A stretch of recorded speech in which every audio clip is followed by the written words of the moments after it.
Best original song కేటగిరీకి సంబంధించి 'నాటు నాటు' పాటకు ఆస్కార్ అవార్డు ఆర్ఆర్ఆర్ చిత్రానికి గాను లభించినప్పటికీ ఆ చిత్ర మెయిన్ హీరోగా గ్లోబల్ స్టార్ రామ్ చరణ్ గారు మెస్మరైజింగ్ డాన్సింగ్ స్టెప్స్ వేసినందుకు రామ్ చరణ్ గారికి ఆస్కార్ అవార్డు వచ్చినట్లుగా ప్రజలంతా కూడా భావిస్తున్నారు. సాధారణ ప్రజానీకం మాత్రమే కాదు, సీఎం స్థాయిలోని వ్యక్తులు కూడా రామ్ చరణ్ గారిదే ఆస్కార్ అవార్డు క్రెడిట్ అని భావిస్తున్నారు.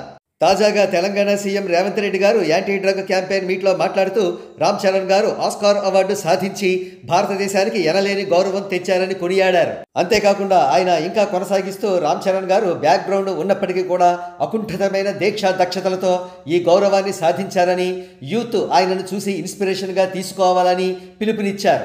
కాగా రామ్ చరణ్ గారిపై రేవంత్ రెడ్డి గారి ప్రశంసలతో యంగ్ టైగర్ ఎన్టీఆర్ గారి ఫ్యాన్స్కు నిద్ర పట్టలేదని తెలుస్తోంది. ఆర్ఆర్ఆర్ చిత్రంలో సైడ్ క్యారెక్టర్ పోషించినప్పటికీ కాదు మా హీరోయే మెయిన్ హీరో అంటూ బండగా వాదిస్తూ వచ్చిన ఎన్టీఆర్ గారి ఫ్యాన్స్కు రామ్ చరణ్ గారిపై రేవంత్ రెడ్డి గారి ప్రశంసలు అశనిపాతంలా తగిలాయి. అందుకే వాళ్ళు నిన్న రాత్రి నిద్రపోలేదని తెలుస్తోంది. అయినా ఎన్టీఆర్ గారే స్వయంగా సైడ్ క్యారెక్టర్ అని తెలిసినప్పటికీ ఆర్ఆర్ఆర్ చిత్రంలో నటించడానికి అంగీకరించి ఆ పాత్రను చేసినప్పుడు ఎన్టీఆర్ గారి ఫ్యాన్స్ కూడా ఎక్కువగా వాదించకుండా సోషల్ మీడియాలో సైలెంట్గా ఉంటే సరిపోయేది. కానీ వారు అలా చేయకుండా ఎన్టీఆర్ గారిని హైలైట్ చేయడం కోసం ఆర్ఆర్ఆర్ చిత్రంలోనే ఏకంగా రామ్ చరణ్ గారి పాత్రనే కించపరుస్తూ ఆయనను ట్రోల్ చేయడానికి ప్రయత్నించడం ముమ్మాటికి దుస్సాహసమే.